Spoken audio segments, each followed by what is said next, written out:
হ্যাঁ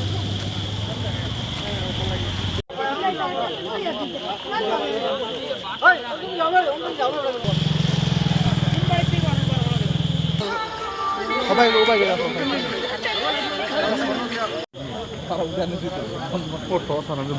আনা হয়েছে একটা নৌকার মাধ্যমে রেস্কিউ করা হইতেছে। এখন শুধু শিশু আর মহিলারা আনা হয়েছে। পরবর্তী সময় আরো এখন ওদের 4টা ফ্যামিলি আছে। 4টা ফ্যামিলির এখন গেছে সেকেন্ড ট্রিপ। আশা রাখি খুব সময় তাড়াতাড়ি নিয়ে আসবে তাহলে। আর নিয়ে তারা নিজস্ব আত্মীয় স্বজনের গড়েই থাকবো অবশ্য, আমার ক্যাম্পও থাকতে লাগেন না আপাতত। আর এটা এখানে রেস্কিউ করার পরে ওইখানে আবার দেশবন্ধু নগরের এরা অলরেডি স্কুলে প্রায় 100-র উপরে মানুষ স্থান নিচ্ছে, স্কুলে আশ্রয় নিচ্ছে। স্কুলে আশ্রয় নিচ্ছে।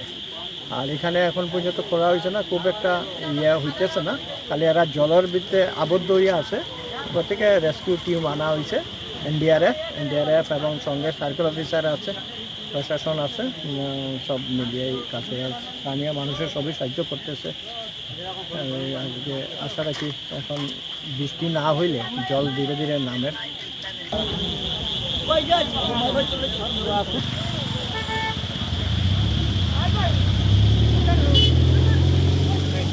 হ্যাঁ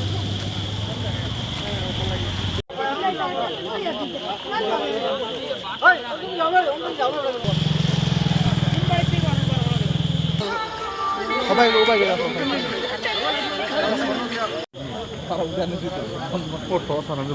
আনা হয়েছে একটা নৌকার মাধ্যমে রেস্কিউ করা হইতেছে। এখন শুধু শিশু আর মহিলারা আনা হয়েছে।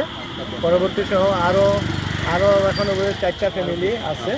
4টা ফ্যামিলির এখন গেছে সেকেন্ড ট্রিপ। আশা রাখি খুব সময় তাড়াতাড়ি নিয়ে আসবে তাহলে। আর নিয়ে তারা নিজস্ব আত্মীয় স্বজনের গড়েই থাকবো অবশ্য, আমার ক্যাম্পও থাকতে লাগেন না আপাতত। আর এটা এখানে রেস্কিউ করার পরে ওইখানে আবার দেশবন্ধু নগরের এরা অলরেডি স্কুলে প্রায় 100-র উপরে মানুষ স্থান নিচ্ছে, স্কুলে আশ্রয় নিচ্ছে। স্কুলে আশ্রয় নিচ্ছে। আর এখানে এখন পর্যন্ত করা হয়েছে না, খুব একটা হইতেছে না, খালি এরা জলের ভিতরে আবদ্ধ হয়ে আছে। প্রত্যেকে রেস্কিউ টিম আনা হয়েছে, এনডিআরএফ এবং সঙ্গে সার্কেল অফিসার আছে, প্রশাসন আছে, সব মিলিয়ে কাছে স্থানীয় মানুষের সবই সাহায্য করতেছে। আজকে আশা রাখি এখন বৃষ্টি না হইলে জল ধীরে ধীরে নামে।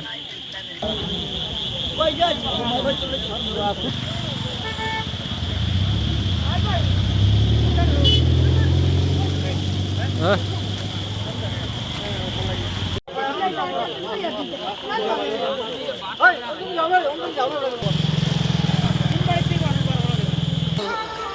সবাই ওবাই গেল